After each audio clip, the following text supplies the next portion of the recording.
Donc, je vais vous faire un petit discours. Ouais, il n'y a que 5 pages. D'habitude, il y en a 9. Il y a du progrès. Donc, pour commencer, simplement un constat. Voilà déjà 1 an de plus de passé. Et comme chacun de vous, je me dis que tout va très vite. Les jours, les mois, les années s'écoulent plus vite qu'on le voudrait.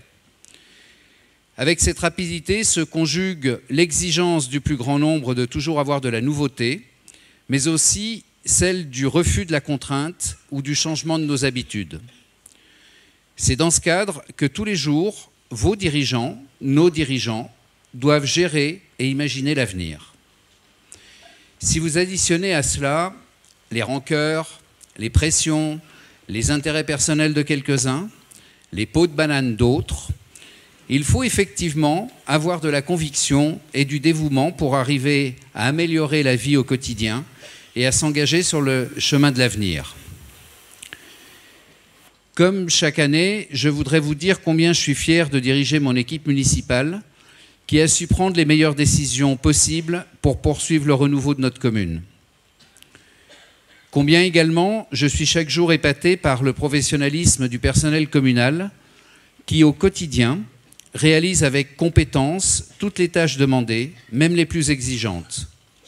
Leur travail passe trop souvent inaperçu et paraît même banal pour beaucoup, sans compter les quelques-uns qui ne se satisfont que de critiques. Ceux-là en vivent, c'est leur fonds de commerce. Regardons simplement comment nos villages sont propres, bien déneigés, bien fleuris. Pensons à la rapidité d'intervention du personnel du service de l'eau pour réparer une fuite sur un réseau. Seuls ces résultats comptent et ils sont atteints au quotidien. Alors même si quelques critiques ou remarques acides viennent de temps en temps les gâcher injustement, il ne nous faut garder en mémoire que la reconnaissance et le remerciement du plus grand nombre, et c'est vraiment le plus grand nombre qui est content. Si le temps passe vite, nous avons su quand même en profiter, car il aura permis à notre équipe municipale, qui préside aux destinées de la commune depuis 2001, je ne sais pas si vous vous rendez compte, et dont les cheveux de quelques-uns ont blanchi depuis, ou disparu, comme sur la tête à Gabi, ou la tête de Gabi. La tête de Gabi. Enfin, je ne vous fais pas la blague habituelle. Non, Blanchina. D'offrir aux habitants permanents de nos bourgs du Fayet, de Saint-Gervais, de Saint-Nicolas-de-Véros, aux résidents secondaires et à nos hôtes de passage, des équipements de qualité qui améliorent la vie au quotidien et mieux, qui créent de la vie. Ils font aujourd'hui partie de notre quotidien à tel point que beaucoup n'imaginent plus comment c'était avant ou comment on a pu s'en passer si longtemps.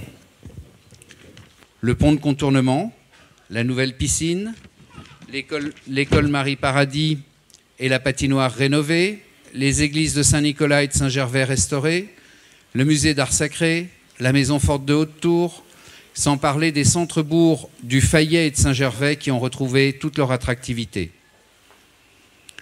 Nos domaines skiables ont aussi connu une évolution notoire. La dernière réalisation du télésiège de l'Épaule est venue compléter avec bonheur la liste des investissements structurants du domaine du Béthais, Mont-d'Arbois, Montjoux et Montjoly, après les télésièges du Montjoux, des Montrosset, de la Croix du Christ. Additionnés aux travaux de piste et à ceux du réseau d'enneigement, au savoir-faire des équipes de damage de notre concessionnaire, ils font de notre domaine skiable un domaine envié. Aujourd'hui, les skieurs apprécient de pouvoir redescendre depuis le Montjoux jusqu'au pied de la télécabine. Saint-Gervais, grâce à ce réseau d'enneigement, est redevenu une station de ski à part entière. L'année 2018 verra la création d'une nouvelle réserve d'eau à Joux qui complétera le stock nécessaire et apportera une garantie supplémentaire pour l'enneigement de notre vaste domaine skiable. 2017 se termine avec de belles réalisations.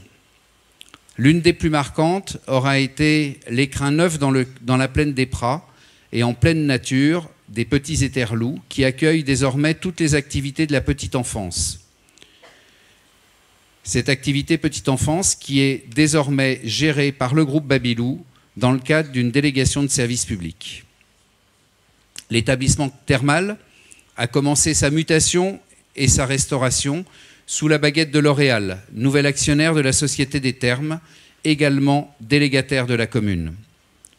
Un nouvel établissement et un parcours de bain agrandi sera offert à tous les passionnés de bien-être dès la fin du printemps. Parallèlement, la gamme des produits cosmétiques Saint-Gervais-Mont-Blanc bénéficiera d'un tremplin extraordinaire et connaîtra une lisibilité dans le monde entier grâce à la puissance du groupe L'Oréal, une chance pour notre commune et pour sa pérennité.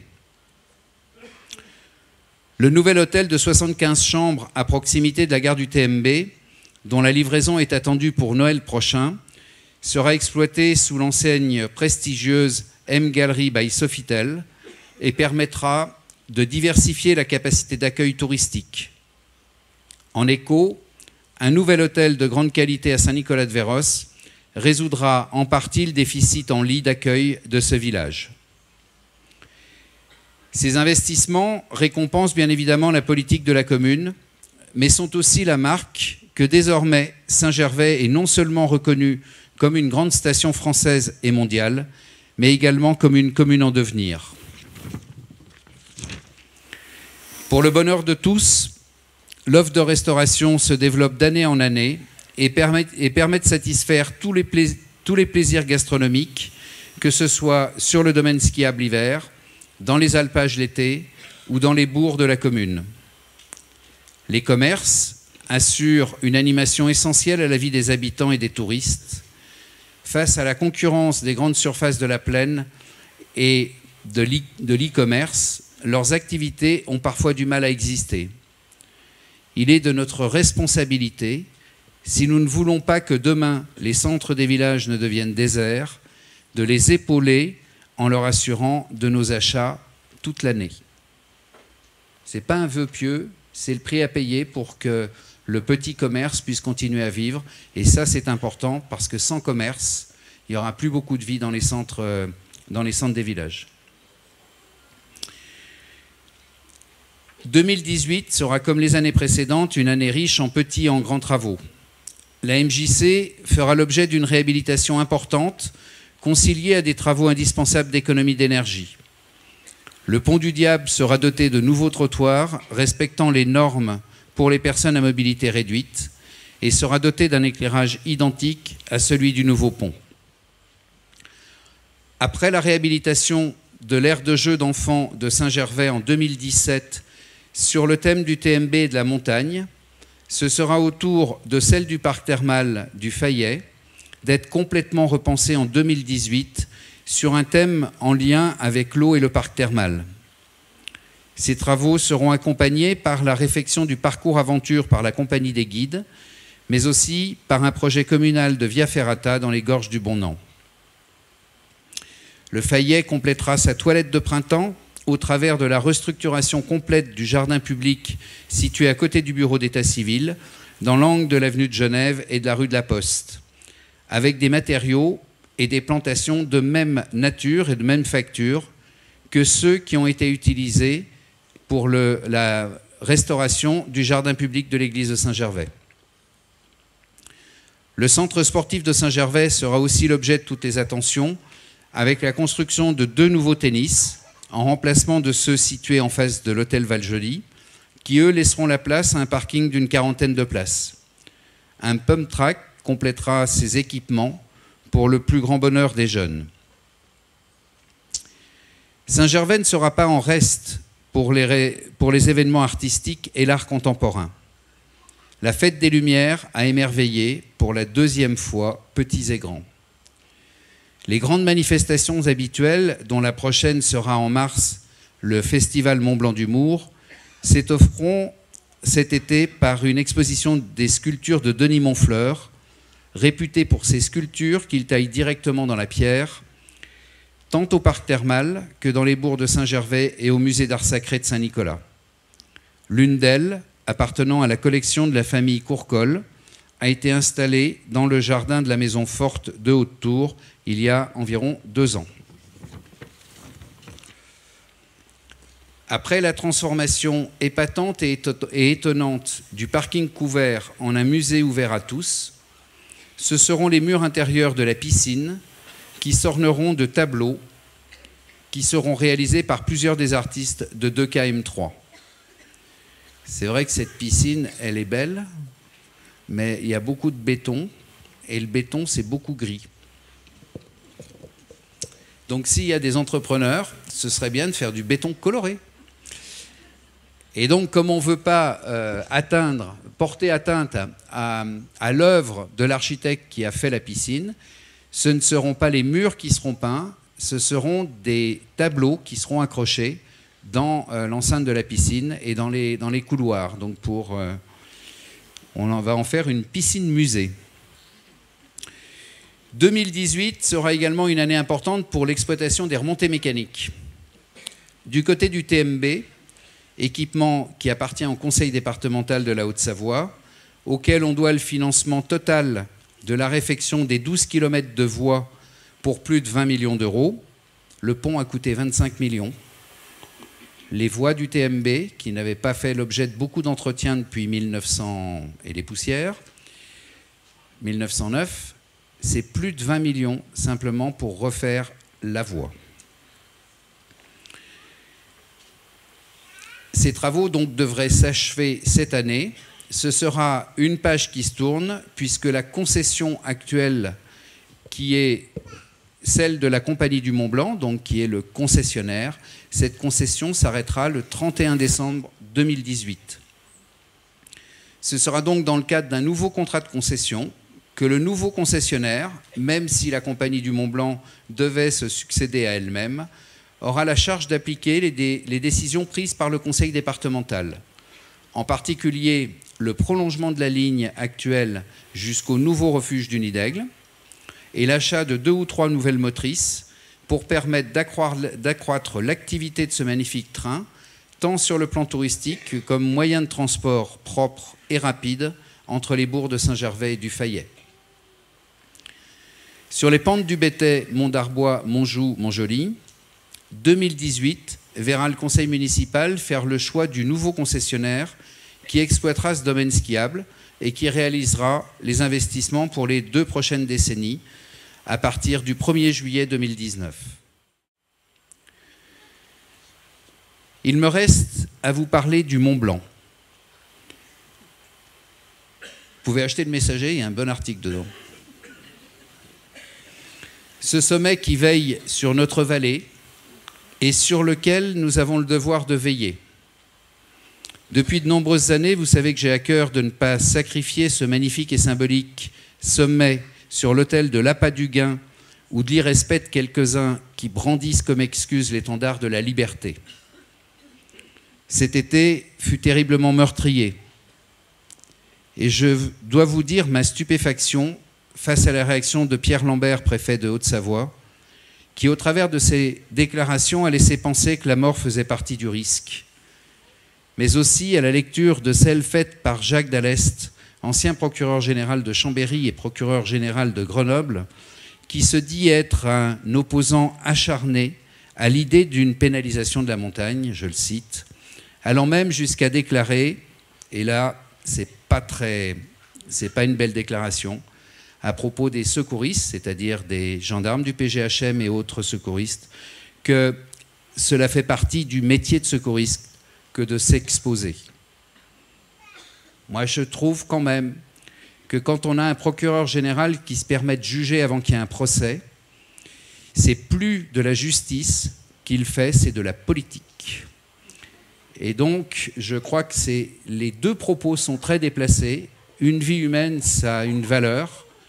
Et puis, l'action d'un secouriste ou les mauvaises actions dans la montagne, eh bien oui, effectivement, il faut glorifier les belles actions et pénaliser les mauvaises. Je ne peux accepter un tel mépris de la vie humaine et je continuerai à me battre, quel qu'en soit le prix, contre ces philosophies barbares. L'heure est venue maintenant de vous présenter mes vœux les plus sincères pour cette nouvelle année. À vous toutes et tous, habitants de notre commune, résidents secondaires, touristes de passage qui êtes venus ce soir, et aussi bien évidemment à tous ceux qui se sont joints à nous, les membres de mon équipe municipale, toujours au service de l'intérêt général, les élus des communes voisines, Georges Morand, maire de Salange, président de la communauté de communes Pays du Mont-Blanc, Patrick Colibet, maire de Passy, Xavier Roseraine, on va dire son ancien titre, ancien maire des Ouches et désormais député de la 6e circonscription, la nôtre de Haute-Savoie,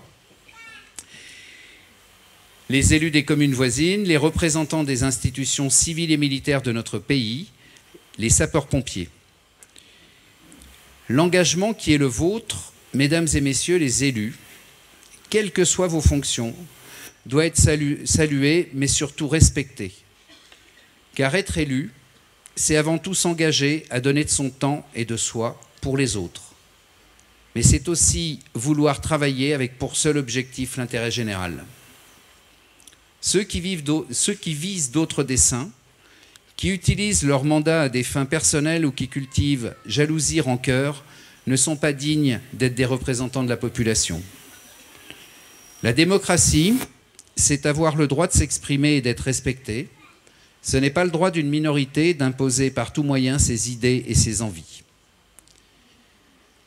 Cette cérémonie des vœux ne faillira pas à la tradition et comme depuis plus de 15 ans, elle est l'occasion de mettre en valeur tous les bénévoles de nos associations et aussi d'aider une association en particulier pour lui permettre de mener à bien un projet. Cette année, c'est au profit des écoles que vous allez vous mobiliser et acheter les derniers tickets qui restent à vendre. Il en reste combien? Il en reste? On va vous faire les poches donc. Donc cette année, c'est au profit des écoles pour une association qui s'appelle l'association des classes transplantées. Alors ça n'a rien à voir avec une transplantation, enfin ça a à voir avec une transplantation de classe. C'est-à-dire, c'est pour tous les voyages scolaires de toutes les écoles primaires de la commune, qu'elles soient publiques ou privées. Donc ça permet le petit coup de pouce qui diminue la note pour les parents et qui permet de faire de beaux projets, mais de beaux projets éducatifs. Donc je voudrais saluer la mobilisation des enseignants et des associations de parents d'élèves parce qu'ils et elles sont toujours présentes et présents. Et c'est quand même très bien de voir que ça dépasse le cadre scolaire parce qu'aujourd'hui, nous sommes samedi, il n'y a pas classe et il est 21h et c'est encore les vacances en plus. Et elles sont là. Merci beaucoup pour celles et ceux qui sont mobilisés et donc ça mérite que vous mettiez un peu plus d'argent les uns et les autres. Bah oui.